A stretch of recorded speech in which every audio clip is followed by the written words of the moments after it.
Jim Comparoni from SpartanMag.com joins us as part of the Rivals.com network. Jim, welcome to Sayf At The Plate. It's great to have you on. Hey, it's great to be with you.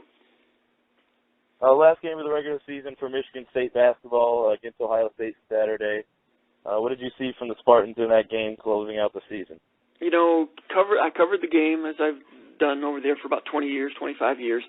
And I always like to go and watch the game again because there's always things that happen that I don't notice the first time around. And we could all see that Michigan State was allowing a high percentage on defense of field goals made, considering Michigan State led the country in field goal percentage defense just a week ago. And to give up, 47% to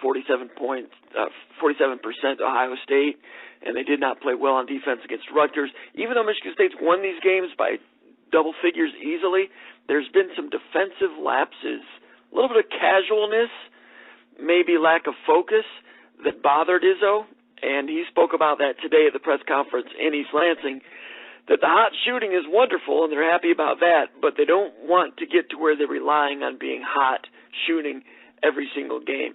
They want to also prolong the staples of defense and rebounding. Rebounding continues to be strong, but defense, when I went back and looked at it again, some of the problems that arose, to me, it was a focus thing. There's a couple times even when Denzel Valentine lost his man, Mark Loving, lost him, just on a simple cut where Denzel knew where he was going, knew where Mark Loving was going because he knew the Ohio State scouting report and the plays that they run, and Denzel blindly ran over to the other side of the floor where Mark Loving was supposed to end up. Mark Loving kind of saw that, broke off his cut, went to the other side of the floor, ended up wide open for a three-pointer. Izzo calls timeout, and immediately Denzel's pointing at his chest, meaning my fault, my fault. Well, that's what Izzo's trying to get away from, is those my bads, my faults. Wants to stop that from being a habit, something that they're able to win with now, but he does not want that to become a habit for the remainder of the season. Brent Forbes, Matt Costello, Colby Wallerman, and, of course, Denzel Valentine had their senior day on Saturday. You've covered all four since they've been around. Talk about each one of those guys and the progressions they've made under Izzo the past 4 or 5 years, and what do they mean to the program? Yeah, it's been something. None of those guys were big-timers coming in. Of course, Wallerman was a walk-on from the state of Wyoming. Denzel was a good top 100 type of recruit, and Matt Costello, of course, was Mr. Basketball. But it's not like they were McDonald's All-Americans.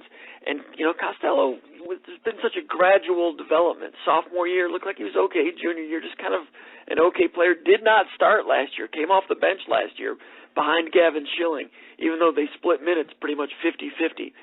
For him to move ahead and to average a double-double, the first player to do that in the Big Ten since Draymond Green, to lead the Big Ten in rebounding. I didn't really expect that from Costello this year. 15 points, 11 rebounds yesterday from Ohio State. He's been a huge reason why Michigan State's been able to elevate their game this year and go into the month of March here with a chance to be a number 2 seed or better. Costello's been an amazing story. And I felt that his game kind of took off a little bit around Christmas to January 1st when Denzel Valentine went out with that knee injury. More was placed on Costello's shoulders. They went inside to him more, and I think he gained more confidence, gained more cachet to call for balls and call for touches and things like that. And now you're seeing just in the last 2 weeks, as Michigan State runs their base plays, a lot of the same plays. Sometimes they focus on different tangents in different games. But a lot of side ball screens, a lot of high ball screens like anybody else.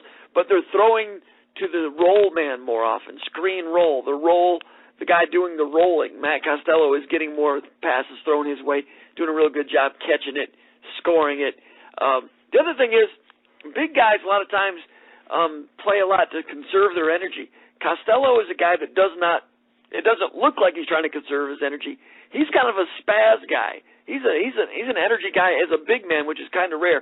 That helps him get position, spring for rebounds. You don't see him taking any of those vacations on the court while he's playing, trying to conserve. He's a high-energy big man, which I think meshes well with the rest of the talent on this team. Michigan State plays in the Big Ten tournament this week on Friday, the winner of Ohio State-Penn State. In your mind, what do they need to do this weekend? You mentioned seeding earlier. to be on the top line as a 1 seed in the NCAA tournament next week.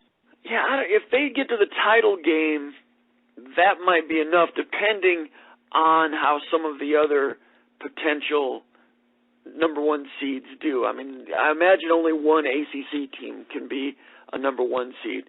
There's a lot of, Miami is an upward trending program right now, but if neither Miami nor North Carolina makes the finals, is there an ACC team that gets in as a number 1 seed? It looks like Villanova is and Kansas is.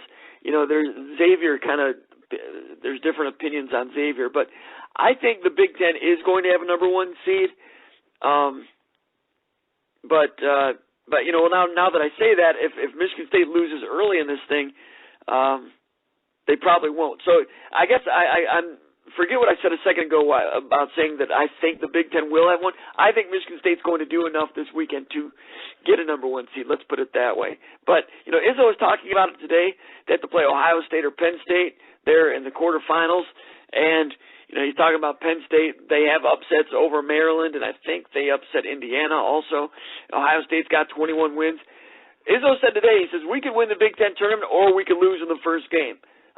So they just want to make sure they've got their game together and start getting rid of those habits this week. But I think Michigan State's got to get to the final game. They'll have a good chance to be a number 1 seed. Looking past this weekend and into the NCAA tournament, what is the one button that Tom Izzo needs to push for this team to cut down the nets in Houston in early April? Some's going to depend on matchups. If they meet up with a North Carolina in the round of 8 or something like that, they're going to have to rebound better than they usually do against North Carolina. North Carolina, with all their size, leads the nation in points in the paint. You would think that might bode well for Michigan State because they do have some size. But when they played Purdue, Purdue got the lead, and Purdue had the great game from Raphael Davis, and Michigan State made a nice comeback to force overtime on the road. But the point is, when things get congested with big men in the paint, I'm not sure that works as well for Michigan State defensively. Now, you're still going to need Denzel and Bryn Forbes to shoot real well no matter who you play, but I think matchups have a lot to do with what you need on a particular day. I think the team's biggest weakness is playing defense against a top-notch small forward, someone who's around 6'6" or 6'7", like Mark Loving was for Ohio State. Now, he's a good player, not a great one, and he does not have a real good supporting cast. But Michigan State has trouble at times defending a guy like that, because basically Denzel Valentine is the guy that has to guard someone like that. You run into a star type of player in that niche. Michigan State does not have a defensive stopper at that 6'7", 6'6" height type of matchup. Aaron Harris, they've been trying to build him into being more of a defensive stopper. He's done well. The team defense as a whole has been good, but I don't think they've got all the cards necessary to do it. There's a chance they can improve in that area. You want to see continued improvement from Aaron Harris on defense. You also need to see a little more improvement from Lural's Tum Nairn. No, you don't need him to be a starter at point guard. You don't need Tum to be 30 minutes a game. But you need him to be able to play 10 minutes a game and play effectively. He did not play effectively against Ohio State. He's had injuries this year. That was his worst game of his year, maybe the worst game of his career. Maybe that rust is getting to him, not playing enough, and now he's making poor decisions. But he's valuable because he can allow Denzel Valentine to move to the wing for a few minutes. He can allow bench and protect a lead because Tum theoretically can do some things in terms of getting outlets, pushing the break, playing good defense. He's usually real good with ball movement and making the extra pass and knowing where to go to the ball as he receives it. Those things are valuable. You don't want to get in a situation where you have to play Denzel Valentine 37 minutes a game, especially if you get in a situation where he's having to expend a lot of energy on the defensive end against one of those types of players we mentioned a minute ago. So I think it's defense. Of course, you'd love to stay hot shooting-wise, and if they do, they'll be in real good shape. But they've got to make some strides toward eliminating team mistakes, casual mistakes on defense, see if they can continue to develop defensive solutions at the small forward position. And I think Tum Tum's got to come around a little bit to support the the stars and the people that are getting it done. He can make Denzel a better player if Tom can give him 10 good minutes.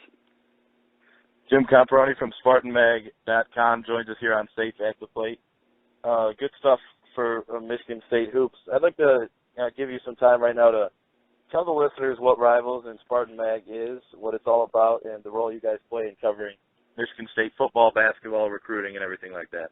Thanks a lot. I appreciate that. And I appreciate you having me on the show. I mean, you probably check out Rivals.com and a lot of those sites also. And I think Rivals.com and their sites are unique with the way they cover the teams that they cover.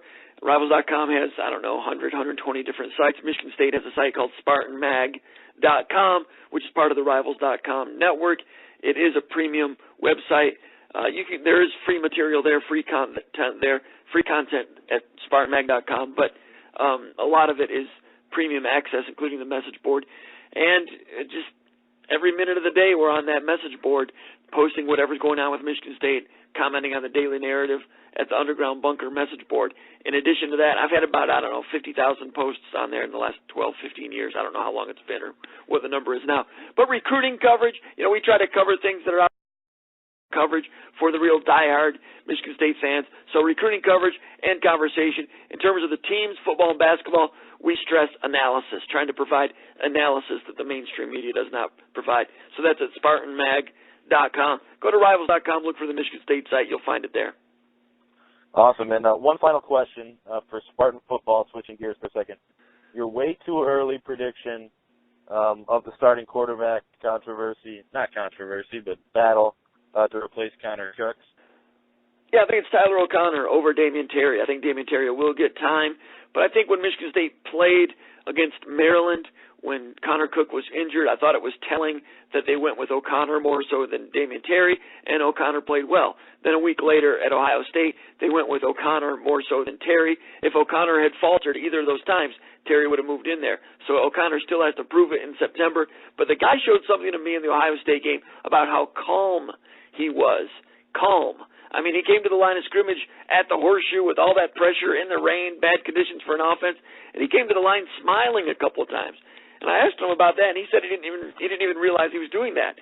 He said other people had mentioned that to him, but I just think there's a calmness there with Tyler O'Connor, in addition to some good foot quickness and some arm talent, understanding of the offense.